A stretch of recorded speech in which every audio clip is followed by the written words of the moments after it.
작년 11월 우리 교회 찬양 경연대회 때 우리 할렐루야 찬양대가 불렀던 찬양이 있죠. 그 곡이 어떤 곡이신지 아십니까? 네, 이런 교회 되게 하소서라고 하는 찬양인데, 우리 준비됐나요? 우리 잠깐 함께 보시겠습니다. 진정한 예배가 숨쉬는 교회, 주님이 주인 되시는 교회, 믿음의 기도가 쌓이는 교회, 최고의 찬양을 드리는 교회, 말씀이 살아 움직이는 교회, 성도의 사랑이 넘치는 교회, 섬김과 헌신이 기쁨이 되어 열매 맺는 아름다운 교회, 주님의 마음 닮아서 이웃을 사랑하는 교회, 주님의 영광을 위해서 빛 대신 주님 전하는 교회, 사랑의 불꽃이 활짝 피어나 날마다 사랑에 빠지는 교회, 주께서 사랑하는 우리 교회가 이런 교회 되게 하소서. 이런 교회 되게 하소서. 여러 가사들이 있죠. 저는 이 찬양을 저도 좋아하는 찬양이고, 또 그 가사를 다시 한번 찾아서 이렇게 가만히 묵상하면서 이 가사 중에 참 마음에 와닿는 가사가 있더라고요. 어떤 부분이었냐면, 지금 이 찬양은 이런 교회 되게 하십시오라고 기도하면서 진정한 예배, 믿음의 기도, 또 최고의 찬양, 말씀이 살아있는 교회, 이런 여러 가지들을 말하는데, 저는 그 내용들도 다 의미가 있고 좋았지만 가장 마음에 와닿은 표현이 있었습니다. 가장 마지막 줄에 나왔던 가사인데 이런 표현이었습니다. 주께서 사랑하는 우리 교회. 주께서 사랑하는 우리 교회가 이런 교회 되게 하소서. 이런 찬양이거든요. 우리 자신이 속한 교회이기 때문에 우리 교회는 특별한 의미가 있다고 봅니다. 더 나아가서 우리 교회가 특별한 것은, 교회가 특별한 것은 주님께서 사랑하시기 때문에 교회는 특별하다 믿습니다. 그렇지 않습니까? 성도 여러분, 그렇기 때문에 우리에게 교회를 향한 바람이 있고 소원이 있는 것이죠. 그렇다면 우리는 이렇게 주께서 사랑하는 우리 교회이기 때문에 이런 교회 되게 해주십시오라고 하는 바람과 소원이 있는데, 과연 하나님은 교회를 대하여 어떤 바람과 소원을 갖고 계실까요? 하나님께서는 교회를 얼마나 특별하게 생각하실까요?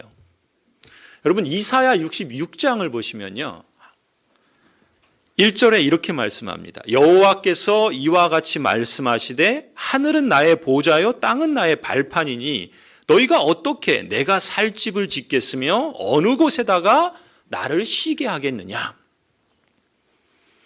마치 이 하나님의 말씀에 대답이나 하듯이 사도 바울께서는 에베소서 1장에서 이렇게 교회를 표현합니다. 그의 안에서 건물마다 서로 연결하여 주 안에서 성전이 되어가고 너희도 성령 안에서 하나님이 거하실 처소가 되기 위하여 그리스도 예수 안에서 함께 지어져 간다.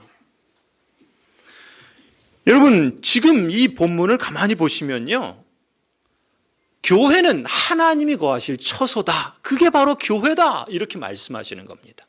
하나님이 거하실 처소, 하나님이 함께 하시는 그 곳, 그것이 교회라는 것이죠. 그런데 앞서 이사야 66장에 뭐라 그랬습니까? 무한하게 넓은 하늘이라도, 또 끝이 없어 보이는 넓은 땅이라도, 아무리 번듯한 건물이라도 과연 하나님이 거하시기에 충분하겠느냐? 그럴 수 없다라는 거죠. 아니라는 겁니다. 이 모든 것, 아무리 무한하고 아무리 넓은 하늘과 땅이라도 다 하나님이 지으신 것 아닙니까? 하나님의 피조물이에요. 하나님의 피조물에 어떻게 하나님께서 거하실 수가 있겠습니까? 그럴 수 없다라는 거예요. 그런데 하나님이 뭐라고 말씀하십니까? 교회는 다르다는 겁니다. 어떻게 다릅니까? 교회는 하나님이 직접 거하시는 처소다. 이렇게 말씀하기 때문에 특별한 겁니다. 성령 안에서 하나님이 거하실 처소, 그것이 바로 교회라는 것이죠. 여러분이 교회지 않습니까? 교회인 여러분이 서로 연결되어서 주 안에서 함께 지어져 갈 때 하나님이 거하시는 처소로, 하나님이 쉬시기로 선택하신 유일한 처소로 말씀하신다는 것입니다. 그렇기 때문에 교회를 하나님은 특별하게 여기시는 것이죠.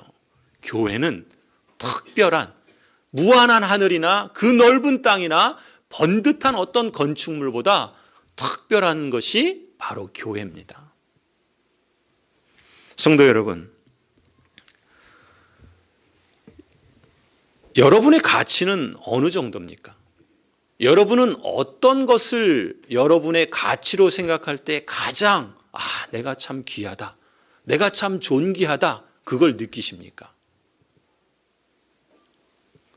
저는 때때로 제 자신의 가치를 되새겨 볼 때가 있습니다. 언제 그럴까요? 힘들 때 그렇습니다. 마음이 낙심될 때, 내가 이 세상의 무엇과 비교해 보면 내가 초라해 보일 때, 아무것도 아닌 것 같을 때, 너무 내 능력이 부족하고 미약한 것 같을 때 제 자신의 가치를 되돌아봅니다. 왜 그렇습니까? 그 기준들로 나를 볼 때는 내가 너무 초라하고 내가 너무 보잘것없고 아무것도 아닌 것 같은 느낌을 갖게 되거든요. 그 느낌에 사로잡히면 낙심이 되고 눌리고 또 작아지지 않습니까? 여러분은 안 그러신가요? 그때 제 자신의 가치를 되새겨 봅니다. 어떤 분이 이런 말씀을 하셨어요. 당신의 가치는 당신이 품고 있는 이상에 의해 결정됩니다. 이런 말씀을 했습니다. 여러분의 가치는 어디에 의해서 결정된다고요? 여러분이 품고 있는 그 이상. 그래서 저는 제 자신의 가치를 생각하면서 무엇을 품는가? 어디로 갑니까? 제가 갖고 있는 능력이나 제가 소유하고 있는 어떤 재산이나 제가 갖고 있는 어떤 그런 것들로 제 자신의 가치를 결정하게 되면요, 저는 한없이 작아집니다. 그때 무엇을 생각하는가? 하나님이 하나님께서 나의 가치를 어디에 두시는가라는 것을 다시금 기억합니다. 오늘 교회를 두고 말할 때, 여러분이 교회이지 않습니까? 우리가 그 교회의 한 지체이지 않습니까? 그때 하나님은 이 교회를 어떻게 보시느냐면, 이 무한한 하늘이나 그 드넓은 땅도 하나님이 거하실 그러한 곳이 될 수 없는데, 그런데 하나님은 교회를 당신께서 거하시는 처소로 삼으신다라고 말합니다. 그것은 무엇입니까? 우리 안에 하나님이 함께 하신다라는 것이죠. 내가 하나님과 함께하고 있는 존재이기 때문에 그 사실을 기억하면 내 가치가 그것에 의해서 결정된다는 겁니다. 여러분, 그것이 우리에 대한, 교회에 대한, 여러분에 대한 성경의 선언이요, 성경의 진리라는 것을 기억하셨으면 좋겠습니다. 우리 교회가 또 그 교회에 한몸된 속해 있는 나 자신, 그런 점에서 보면요, 우리가 교회라는 것, 그리고 내가 그 교회의 한몸이 됐다라는 것은 보통 일이 아닙니다. 엄청난 사건이요, 또 놀라운 은혜라고 말할 수 있습니다. 저를 한번 따라해 주시겠습니까? 하나님, 나를 하나님이 거하시는 거처로 삼아주심을 감사합니다. 그것을 기억했으면 좋겠어요. 우리 옆에 있는 분 한번 봐주십시오. 사랑의 눈으로 한번 봐주세요. 존경의 눈으로 봐주시기 바랍니다. 자, 보시면서 너무 좀 그렇죠? 자, 그럼 뭐라 그래야 될까요? 이렇게 말씀해 주세요. 그대와 함께 하나님이 거하시는 교회가 되어 감사합니다. 좀 긴가요? 그대와 함께 하나님이 거하시는 거처가 되어 감사합니다. 아유, 예. 여러분과 함께 하나님이 거하시는 거처가 되게 하심을 감사합니다. 여러분, 우리의 가치를 하나님이 우리를 보는 그 시각으로, 그 진리로 보실 수 있기를 바랍니다. 기억하실 수 있기를 바랍니다.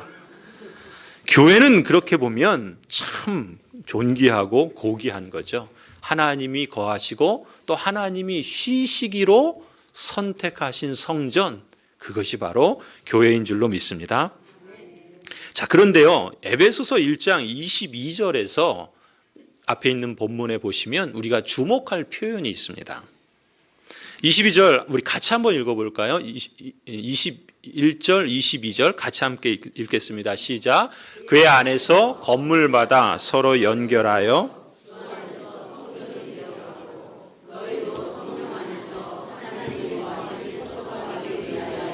그리스도 예수 안에서 함께 지어져 가느니라. 아멘. 22절을 보세요.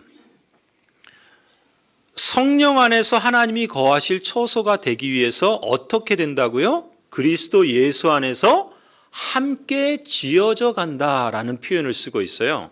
함께 지어져 간다 이렇게 말씀합니다. 그러니까 성경은 교회를 말할 때 하나님이 거하시는 처소다 이렇게 말하실 뿐만 아니라요. 더 나아가서는 그 교회가 나아가야 할 방향이 있다는 걸 말씀하시는 거예요. 성경에서 우리가 에베소서를 이미 수요일 날 살펴보았는데 교회를 말할 때 이렇게 말합니다. 하나님의 가족이다. 성령의 전이다. 그리스도의 몸이다. 교회를 삼위일체와 연결시켜서 말씀하세요. 하나님의 가족이요, 성령의 전이요, 그리스도의 몸이다라고 말씀하시면서 오늘 본문에서도 뭐라고 그래요? 하나님이 거하실 처소다 이렇게 말씀하세요. 그리고 또 뭐라고 말씀하시냐면 뒤에 이어져 하는 말씀이 뭡니까? 그 하나님의 거하실 처소가 되기 위해서 너희가 함께 지어져 간다라고 말씀하세요. 이건 뭡니까? 우리가 앞으로 나가야 할 방향을 제시하고 있는 거예요.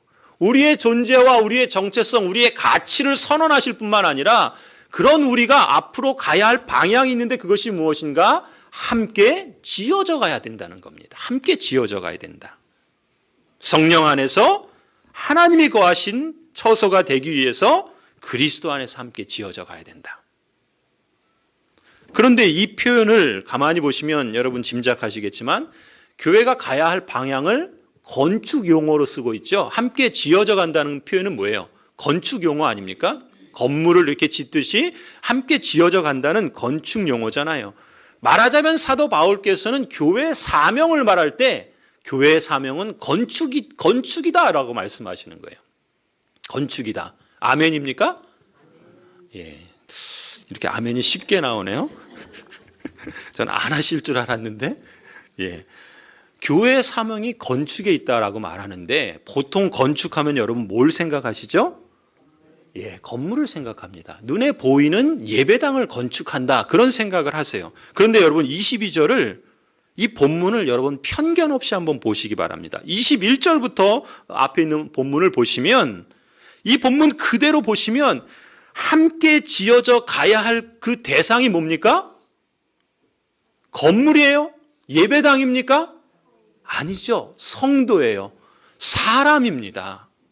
하나님께서 말씀하시는 교회의 사명은 예배당 건물 이전에 사람이 초점이라는 겁니다. 여러분이 사람으로서, 교회로서, 성도로서 여러분 자신이 하나님이 거하실 처소로 건축되어져야 된다는 거예요. 그래서 교회의 사명이 건축입니다라고 말할 때는 뭘 염두에 둬야 됩니까? 아, 내가 자라야 되는 거구나. 우리가 함께 건축되어져 가야 되는 거구나. 사람이 그 초점이다라는 것을 여러분 잊지 마셔야 됩니다. 그리고 또 에베소 4장 15절도 보시면요. 이렇게 말씀합니다. 오직 사랑 안에서 참된 것을 하여 범사에 그에게까지 자랄지라 그는 머리니 곧 그리스도라. 여러분, 자라야 된다 그랬죠? 건축해야 된다 그랬습니다. 무엇이요? 예배당이 아니라 여러분 자신이, 사람이 건축되어야 된다고 그랬어요. 그것은 무엇을 의미하냐면 지금 자라가야 된다라고 말할 때 15절에서도 뭐라 그럽니까?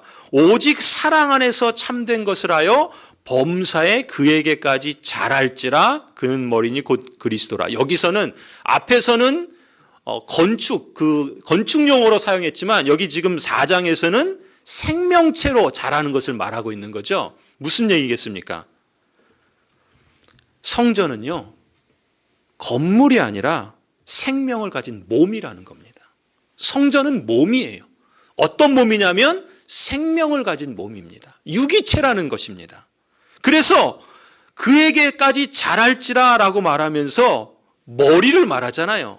머리가 있다는 건 뭡니까? 전체 그리스도의 몸인데 교회가 그 머리가 있다는 것은 생명이 있다는 것이죠. 그리스도가 머리신데 그 그리스도의 생명이 그 몸에 있다는 것 아닙니까? 생명을 가진 몸이라는 거예요. 그래서 범사에 그에게까지 자랄지라, 앞서도 자라야 된다, 건축해야 된다, 함께 지어져 가야 된다라고 말씀하지만 여기서도 그에게까지 자랄지라 말해요. 이것은 무슨 의미인가? 교회를 마치 갓 태어난 아기와 같이 말씀하고 있는 거예요. 교회는 생명을 가진 아기와 같다는 겁니다. 생명체에 비유하고 있는 거예요. 여러분, 아기가 태어나면 어떻게 돼야 됩니까? 부모의 바람과 소망은 뭐예요? 그 아기가 건강하게 자라고 커가는 것이죠. 그게 모든 부모의 바람이고 기쁨이지 않습니까? 그런 것처럼 하나님 아버지께서도 이 생명체인 이 교회가 이 땅에 태어났다면 그 교회가 건강하게 자라는 것이 아버지의 기쁨이고 아버지의 보람이라는 것입니다. 하나님께서는 교회인 우리가 건강하게 자라고 성장하기를 기대하시고 원하신다는 것입니다. 그래서 교회는 무엇이라 말할 수 있는가? 성장하는 공동체다, 성장하는 몸이다라고 말하는 것입니다. 그리고 그 교회의 공동체인 이 성장하는 몸은 어디까지 자라야 되는가? 그리스도에게까지 자라야 된다. 예수 그리스도에게까지 자라가야 된다. 이렇게 말씀하세요. 자, 그렇다면 어떻게 성장할 수 있을까요? 여러분이 그리스도의 몸으로서, 유기체로서, 생명을 가진 존재로서 어떻게 자라갈 수 있는가? 어떻게 성장할 수 있는가? 지금 에베소서 4장 16절을 보시면 이 성장하기 위한 세 가지 원리를 제시합니다. 첫 번째 성장 원리는요, 연결의 원리입니다. 여러분 보시는 것처럼 그에게서 온 몸이 각 마디를 통하여 도움을 받음으로 연결되고 결합되어 라고 말씀하죠. 몸인 교회가 어떻게 성장할 수 있다고요? 몸은 각 부분이 서로 도와서 연결하고 결합될 때 성장할 수 있다는 겁니다. 이게 연결의 원리예요. 두 번째 성장 원리는 각 지체의 분량대로 역사하여 그 몸을 자라게 한다는 말씀입니다. 이게 무슨 얘기입니까? 두 번째 성장 원리는 분업의 원리예요. 분업의 원리. 각 지체마다 갖고 있는 은사를 통해서 자신이 맡은 분량대로 역사해서 그 몸을 자라게 한다는 거예요. 요즘식으로 말하면 협업이고 콜라보라는 겁니다. 우리가 각자 맡은 그 역할과 은사를 따라 분량대로 그 책임을 감당하는 분업을 통해서 교회는 성장한다는 거예요. 세 번째 성장 원리는 뭡니까? 사랑 안에서 스스로 세우느니라. 성장의 원리는 사랑이라는 거예요. 사랑의 원리라는 겁니다. 사랑 안에서 사랑으로 그리스도의 몸을 세워가야 된다는 겁니다. 그러니까 천사의 말을 해도요, 사랑 없으면 소용없습니다. 아무리 많은 지식이 있고 또 은혜가 있고 또 믿음이 있어도 사랑이 없으면 아무 소용이 없습니다. 사랑으로라는 것이죠. 그래서 이 에베소서 4장 16절은 온몸이 성장하고 자라가기 위해서는 세 가지 원리가 있어야 되는데, 첫 번째는 연결의 원리, 두 번째는 분업의 원리, 세 번째는 사랑의 원리. 이 세 가지가 있을 때 교회는 성장하고 자라간다는 겁니다. 여러분 개인도 그렇고요, 공동체인 우리 교회도 마찬가지입니다. 우리가 어떻게 성장할 수 있다고요? 어떻게 그리스도의 그 장성한 분량에까지 자라갈 수 있다고요? 서로 연결할 때라는 겁니다. 이건 공동체적인 그 관계를 말합니다. 그리고 서로 협업할 때, 서로 분담하여 자기의 각자 맡은 분량들을 감당할 때, 그리고 그 모든 것이 사랑 안에서 사랑으로 이루어질 때 교회는 성장할 수 있다는 겁니다. 고향제일교회라는 몸이요, 건강하게 자라는 것이 하나님의 뜻입니다. 우리가 어떻게 하나님을 경외할 수 있습니까? 어떻게 하나님을 영화롭게 할 수 있습니까? 우리가 건강한 겁니다. 우리가 서로 연결되어지는 것이고, 우리가 서로 각자의 역할들을 감당하는 것이고, 그것이 모든 사랑의 원리에서 사랑 가운데 이루어질 때, 우리가 그렇게 자라갈 때 하나님이 기뻐하시는 겁니다. 그것이 하나님의 영광이 되는 것이고, 그것이 우리가 기뻐할 수 있는 성장의 원리라는 것이죠. 성도 여러분, 그런데요, 이 모습을 가장 잘 보여주는 사례가 있습니다. 구약 성경에 그 사례가 나오는데, 오늘 우리가 읽은 본문 느헤미야 3장입니다.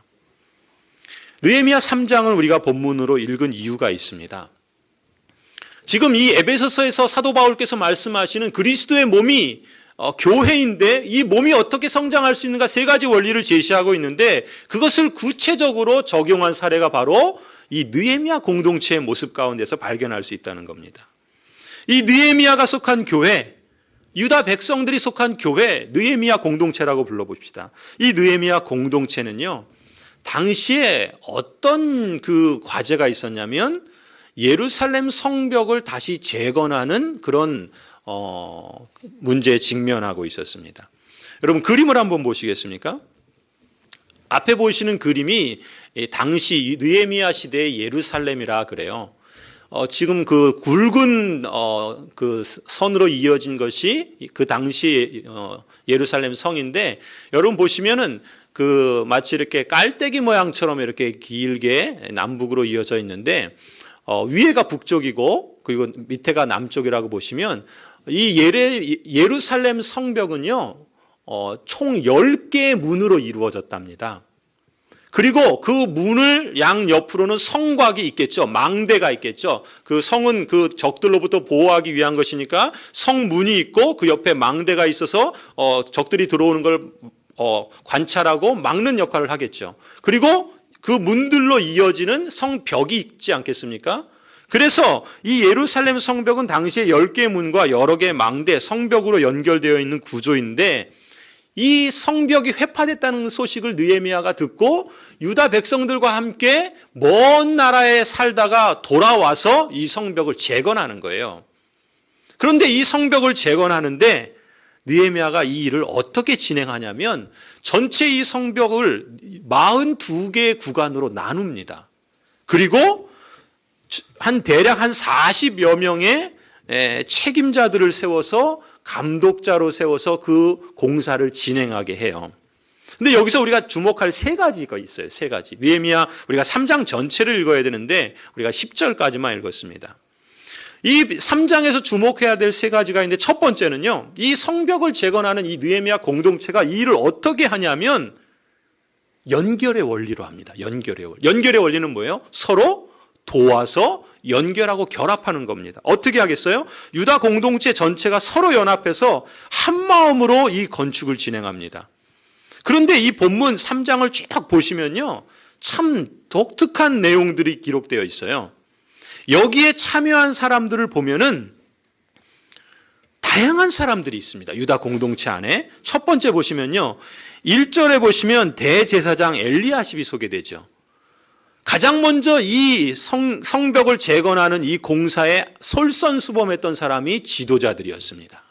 지도자들이 먼저 솔선수범해요. 그 중에 한 사람이 대제사장이고요. 9절부터 12절까지를 보시면 예루살렘의 지도자들과 그 다른 지역의 지도자들의 이름이 거기 소개되고 있습니다. 지도자들이 먼저 솔선하는 모습을 봅니다. 그뿐만 아니에요. 17절에 보면은 레위인이 소개되고요. 또 8절, 31절, 32절 보면 금장색, 향품장사, 상인, 정말 다양한 직업과 다양한 배경을 갖고 있는 사람들이 함께 참여합니다. 이름을 세보니까요, 3장에 나온 사람들의 이름을 세보니까 대략 이름이 거론된 사람만 75명 정도 됩니다. 그리고 그 사람들의 직업을 보니까 적어도 기록된 그 성경에서는 15가지 이상의 직업을 가진 사람들이 소개되고 있어요. 무슨 얘기입니까? 적어도 75명만 그렇겠습니까? 더 많은 사람들이겠죠. 그리고 다양한 직업을 가진 사람들이 함께 연결하는 겁니다. 그뿐만이 아니에요. 2절에 보시면 여리고 사람들이 건축했다 그러죠. 5절에 보시면 드고아 사람들이 건축했다 그래요. 7절에 보시면 기브온 사람들이 건축했다. 또 7절에 미스바 사람들도 건축했다. 이 사람들은요, 여리고 지금 드고아 기브온 미스바는요, 예루살렘 밖에 있는 작은 성들입니다. 무슨 얘기입니까? 예루살렘 안에 있던 사람들만이 아니라 그 주민들만이 아니라 밖에 거주하는 사람들도 함께 연결해요 동참했다라는 겁니다. 5절을 보시면요. 5절에 보시면 이렇게 표현하죠. 드고아 사람들이 중수했는데 그 귀족들은 그들의 주인들의 공사를 분담하지 아니했다. 또 27절을 보면은요. 또 드고아 사람들이 또 소개돼요. 그러니까 이 드고아 사람들은 어떤 사람들이었냐 하면은 3장에서는 자신들이 감당할 한 지역만이 아니라 다른 지역도 감당했던 사람들인 거예요. 자신들이 감당한 목 이상의 역할을 했던 사람들이 이 드고아 사람들이었습니다. 그런데 또 반면에 그 드고아의 귀족들은 어떻게 했다고요? 참여하지 않았다는 거예요. 아니, 드고아 사람들은, 그 서민들은 오히려 두 곳을, 그 감당할 이상을 했는데 정작 귀족들은 그 공사를 함께 분담하지 않았다. 그렇게 기록하고 있어요. 또 12절도 보시면 지금 성경은 주로 이 당시는 남성을 주로 이름을 기록하는 경우가 많잖아요. 물론 여성의 이름도 소개됩니다. 그런데 오늘 12절도 보시면 살룸과 그의 딸들도 공사에 함께 참여했다 기록하고 있어요. 무슨 얘기입니까? 남녀노소, 빈부 귀천 상관없이 이 공동체가 함께 연합하여 함께 연결해서 이 성벽 재건을 이루어가고 있는 모습을 보게 됩니다. 연결의 원리를 이들에게서 발견할 수 있다는 거예요. 두 번째, 여기 이 본문에서 우리가 주목할 건요. 이들이 이 일들을 진행하는데 이 지도자들의 계획에 의해서 그 구역을 분담하고 함께 차근차근 그 일들을 진행해 갑니다. 여러분, 오늘 우리가 읽은 본문에서도 가장 많이 나오는 표현이 뭔지 아시겠습니까? 2절 첫 번째에 뭐라고 나오죠? 그 다음은, 그죠? 그 다음. 계속해서 제일 많이 나오는 표현이 그 다음이에요. 그 다음. 무슨 얘기겠습니까? 그 다음이라는 표현이 적어도 28번이나 나와요. 이것은 지금 전체 구역을 나누어서 이 부분은 누가 하고, 이 부분은 누가 하고, 이 부분은 누가 하고, 그 다음. 이렇게 이 성벽 재건하는 일을 진행했다는 거예요. 무슨 얘기입니까? 분업을 했다는 거죠. 한 사람이 모든 걸 다 하지 않았습니다. 모든 사람이 한꺼번에 한 것을 하지 않았습니다. 부분, 그 다음 분업을 해서 오늘 에베소서 말씀에 의하면 각기 분량대로 역할을 감당했던 겁니다. 그래서 이 3장을 보시면요. 이 느헤미야를 기록한 성경의 저자는 북쪽에 있는 성벽에서부터 서쪽, 남쪽, 동쪽 이렇게 시계 반대 방향으로 돌아가면서 그 다음 전체를 각각 나누어서 그 성벽 재건한 일들을 우리가 성경을 보면은 발견할 수가 있어요. 특히 여러분 그 본문에 이 양문이라고 하는 것이 1절에 나오죠. 이 양문을 건축한 사람이 누군가? 제사장이었어요. 여러분 양문은 왜 양문입니까? 양이 지나다니는 문이라서 양문이에요. 말 그대로. 예수 그리스도께서 나는 양의 문이다 라고 말씀하셨던 그 양의 문이 이 문입니다. 그러면 이 양은 왜 지나다녔을까요? 바로 양문 곁에 성전이 있어요. 예루살렘 성전. 성전에서 뭐 합니까? 제사드리잖아요. 그 제사에 드리는 제물이 양이고 소인데 바로 그 제물들이 지나다니는 문이기 때문에 양문이에요. 그러면 그 제물을 하나님께 바치는 일을 누가 하죠? 제사장이 하죠. 그래서 1절에 보면은 그 양문을 건축한 사람이 누구예요? 제사장이 그 일을 역할을 담당합니다. 그뿐만이 아니에요. 그 밑에 보시면은 어문이 나와요. 어문. 3절에 어문이 나오죠. 어문. 어문은 왜 어문일까요? 예, 맞습니다. 물고기가 지나다니는 문이라서 어문이에요. 그럼 여기에 왜 물고기가 지나다닐까요? 여기가 이 어문이 북쪽에 있는데, 이 북쪽은 이 두로, 그 지중해 연안에 있는 그 해변 도시가 두로예요. 이 두로에서 물고기를 잡으면 예루살렘으로 가져오는데, 이 어문 근처에 시장이 있는 거예요. 그러니까 그 문 근처로 물고기들이 다니는 거예요. 그러면 그 어문을 중수하는 사람이 누구라 그래요? 3절에 보면 하스나 자손들이래요. 이 사람들이 누군가? 어부예요, 어부. 지금 성경을 기록하는 걸 가만히 보면은요, 또 10절, 23절도 보면은 그 역할을 분담을 하는데 어떤 식으로 하냐면 자기 집에서 가까운 지역에 공사를 담당합니다. 그렇게 역할들을 분담했던 거예요. 왜 그럴까요? 왜 그럴까요? 왔다 갔다 하는 시간을 줄이기 위해서죠. 그리고 지금 뭐 하는 거예요? 성벽을 재건하는 것은 지금 유다를 빼앗겼다가 다시 찾은 거거든요. 적들이 지금은 도처에 있어요. 그러니까 이 성벽을 재건해야지 이 공동체가 사는 건데, 그러니까 자기 집에서 가장 가까운 성벽을 재건한다는 건 뭐예요? 시간을 절약하는 의미도 있지만 내가 거기 바로 옆에 살잖아요. 그러니까 나를 지키기 위한 방법이기도 했던 겁니다. 이렇게 이 유다 공동체는 각각 자기의 역할을 맡아서 그 일들을 진행해 가요. 마지막 세 번째 원리가 뭐라고 그랬습니까? 사랑의 원리죠. 이 3장을 보시면 독특한 표현들이 있는데, 이 성전 재건에 참여한, 성벽 재건에 참여한 사람들 중에 32명의 이름이 기록되고 있는데, 거기에 보시면요, 그 이름들이 여호와라는 뜻을 갖고 있는 야라는 말과 하나님이라는 뜻을 갖고 있는 엘이라는 그 단어를 갖고 있는 이름들이 적어도 16명이 나와요. 여러분 한번 그 표를 보시겠습니까? 앞을 보시면요, 여호와라는 말이 축약형이 야예요. 야, 이사야, 예레미야, 야가 다 여호와라는 의미입니다. 그래서 6절에 보면은 요야다가 나와요. 이거는 요라는 말이 이제 야 같은 그 모음이 달라서 그런 건데, 이 요야다라는 말의 뜻이 뭐냐면 여호와께서 아신다는 거예요. 그 다음에 7절에 물라다, 이거는 여호와께서 구원하신다라는 뜻이에요. 그 다음에 하나냐, 여호와께서 은혜로우시다. 르바야, 여호와께서 치료하신다. 여다야, 여호와를 찬양하라. 지금 이름들이 계속 나오는데 그 이름들이 다 무엇과 연관되어 있습니까? 여호와의 이름을 담고 있는 사람들이에요. 또 계속 나오는데 그 다음을 한번 보시면, 밑에 보시면 3장 1절에 엘리야십, 이 엘리야십도 하나님이라는 그 이름을 갖고 있는 축약형이 엘이에요. 엘리사, 엘리야, 뭐 이런 게 다 하나님인데, 엘리야십, 엘이죠. 이 말은 뜻은 하나님이 회복하신다는 말이에요.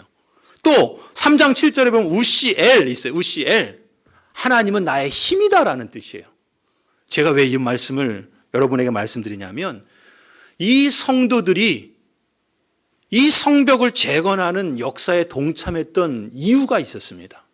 그 이유가 뭘까요? 자신의 안전을 지키고 자신이 잘 살기 위한 그러한 목적도 있지만, 그들의 마음에는 그들의 이름이 표현하는 것처럼 하나님을 사랑하기 때문에 그랬던 겁니다. 하나님께서 택하신 백성이라는 그 정체성을 갖고 내가 하나님을 사랑한다라는 그 마음의 동기에서, 사랑의 원리에서 이 역사에 동참했던 겁니다. 그야말로 사랑 안에서 스스로 세워갔던 것이죠. 이처럼 이 유다 공동체는요, 단순히 한 건축물을 재건한 게 아닙니다. 그야말로 회복될 하나님 나라를 재건하는 거였어요. 하나님이 임하시고 하나님이 함께 하시는 그 공동체를 세워가는 것이었습니다. 그것을 함께 연결하고 또 함께 분담해서 사랑으로 동참했던 겁니다. 성도 여러분, 우리는 이 땅에 하나님 나라를 증거하는 마을교회로 부름받았다 믿습니다. 우리 교회는 아니, 이 땅에 세우신 하나님의 몸된 교회는 바로 그리스도의 몸이요, 그 몸이 함께 자라가도록 부른 존귀하고 생명 있는 공동체라고 말할 수 있습니다. 우리가 이 땅에서 그리스도의 몸을 이룬 공동체로 부름받은 목적이 있죠. 그 목적이 무엇입니까? 저는 그 목적이 하나님 나라를 증거하는 데 있다 믿습니다. 그래서 우리도 잘 살고 라다의 사명처럼, 그리고 다른 사람도 잘 살도록 돕도록 하기 위해서 우리를 부르셨다, 그렇게 믿습니다. 우리의 아버지이신 하나님은요, 우리를 부르셔서 우리가 생명체로서, 교회로서 여러분이 건강하게 자라고 온전하게 자라가는 것을 기뻐하시고 기대하십니다. 한 몸으로서 서로 연결하고 각자 맡은 분량대로 사랑 안에서 활동함으로써 그리스도의 교회까지 자라도록 부름받았다는 것이죠. 그것이 아버지를 기쁘시게 하는 것이고 그것이 아버지께 영광이 되는 것이라 저는 믿습니다. 우리 찬양대가 이런 교회 되게 하옵소서 찬송한 것처럼요, 저는 우리 교회가 이런 교회가 되기를 원합니다. 함께 노는 재미가 있는 교회가 됐으면 좋겠습니다. 함께 나누는 기쁨이 있는 교회가 됐으면 좋겠습니다. 함께 미래를 꿈꾸며 실천하는 보람 있는 교회가 되기를 기도합니다. 그야말로 함께 놀고 한 마음으로 함께 땀 흘리고 진실한 삶의 교제를 통해서 이 거친 인생길에서 정겨운 추억을 함께 만들면서 내일을 함께 이루어가며 오늘을 감사함으로 살아가는 그런 즐거움을 체험하는 그런 현장이 우리 교회가 되기를 꿈꿔봅니다. 성도 여러분, 우리 교회를 통해서 하나님 나라를 증거하는 마을교회로 성장하고자 하는 이 비전은요, 이런 식으로 우리가 고향제일교회라는 그 이름 아래 오늘이라는 이 삶의 공통된 경험 속에서 우리가 함께 웃기도 하고 함께 울기도 하고 함께 땀 흘리기도 하고 함께 노래하기도 하고 함께 예배하는 그런 시간들 속에서 비록 그 시작은 겨자씨처럼 미약하지만 작지만, 그러나 그 겨자씨가 생명이기 때문에 나무를 이루어서 그 나무에 많은 새들이 깃들여서 쉼을 얻듯이 우리를 그렇게 부르셨다 믿습니다. 우리에게 주신 생명은 그리스도의 몸으로 함께 자라감으로써 우리도 그 생명의 부요함을 누릴 뿐만 아니라 그 부요함을 우리 주변에, 이 세상에 나누고, 그래서 함께 하나님의 뜻을 이루어가는 복된 공동체로 우리를 부르셨다 믿습니다. 성도 여러분, 그래서 우리가 함께하는 시간이 더해갈수록 정말 새들이 깃드는 나무처럼 자라가는 그런 의미 있는 여정이 되기를 소원합니다. 우리 교회가요, 이 사랑 실천과 오늘 앞에 우리 전사님이 소개한 그 영상 사진들을 통해서 본 것처럼 이 사랑 실천과 이 사람을 후원하는 이 보람이 있는 교회로서요, 그저 우리 안에만 재미와 따뜻함을 움켜쥐려고 하지 않고 이웃을 향해서, 이 지역사회를 향해서, 세상을 향해서 우리가 작은 사랑의 손길과 향기를 나눌 수 있다면 여러분, 그것이야말로 정말 우리 인생을 값지고 보람 있고 가치 있게 하는 그런 인생 아니겠습니까? 여러분, 제가 앞에 왜 꽃무늬 옷을 입고 나왔는가 아마 예배 시작하기 전부터 되게 궁금하셨을 거예요. 그죠? My all to God, 내 모든 걸 하나님께 드립니다 라는 뜻이에요. 우리 다음 이제 2월 7일부터 우리 태국 선교 비전 트립 가지 않습니까? 그래서 우리가 함께 거기서 사역하고 또 함께 거기서 지내면서 유니폼을 맞췄어요. 티예요. 뭐 6,000원밖에 안 합니다. 근데 우리가 함께 사랑의 실천을 우리가 사실 9명, 지난주에도 말씀드린 것처럼 그게 무슨 엄청난 대단한 그거 아니잖아요. 겨자씨보다 더 작은 수지 않습니까? 그러나 우리가 하나님께서 우리를 부르신 그 부름에 감사의 응답을 하는 거라 저는 그렇게 믿습니다. 그리고 하나님이 일하시는 그 역할에 대해서는, 그 역사에 대해서는 하나님께 맡기면 되는 거예요. 우리 교회가 그런 것 아니겠습니까? 우리 교회가 이 땅에 있으므로, 이 지역에 있으므로 우리 안에 진실한 공동체를 이루어가고 그래서 우리 안에 정말 그 따뜻함과 함께 노는 즐거움과 기쁨, 생명의 그런 움트는 그런 역사, 그런 것들을 우리가 실감하자는 거죠. 그리고 그것이 우리 안에만 그냥 그럴 것이 아니라 더 나아가서는 이 지역사회, 비록 겨자씨처럼 아무것도 아닌 것 같지만 그러나 생명이 있기 때문에 누군가라도 거기에 쉼을 얻을 수 있도록 찾아온다면, 아니 우리가 이 지역사회에 누군가에게 힘이 되어줄 수 있는 그런 작은 나무가 될 수 있다면 그걸 보시는 하나님이 우리의 아버지께서 얼마나 기뻐하시고 얼마나 자랑스럽겠습니까? 그런 우리는 얼마나 보람스럽고 얼마나 영광된 것입니까? 우리를 교회로 부르신 것은 이러한 하나님의 놀라운 계획과 은혜의 부르심이 있다라는 것이죠. 성도 여러분, 이를 위해서 여러분 모두의 마음과 또 힘을 모아주시는 것 감사합니다. 작은 것 같지만 여러분들이 마음을 쏟아주시고 또 수고하고 땀 흘리고 애써주시는 건 너무 감사합니다. 더 우리가 함께 연결했으면 좋겠습니다. 남녀노소, 우리 장년, 노년, 우리 청소년, 청년 누구나 다 이를 위해서 함께 마음과 헌신을 더해 주시기를 부탁드립니다. 여러분이 주인공이고 우리 자신이 바로 교회이고 그리스도의 몸으로 자라가야 할 생명체인 것을 기억했으면 좋겠습니다. 그래서 여러분 모두에게 성령께서 그리스도께서 재림하실 그 날까지 그 소망의 날을 이 땅에서 이루어가면서 살아갈 꿈을 주시기를 간절히 소원합니다. 우리 고향제일교회가 하나님 나라를 증거하는 마을교회로서 주님과 함께 한 걸음 앞으로 나아가는, 성장하는 그러한 놀라운 축복을 허락해 주시기를 주님의 이름으로 간절히 축원합니다.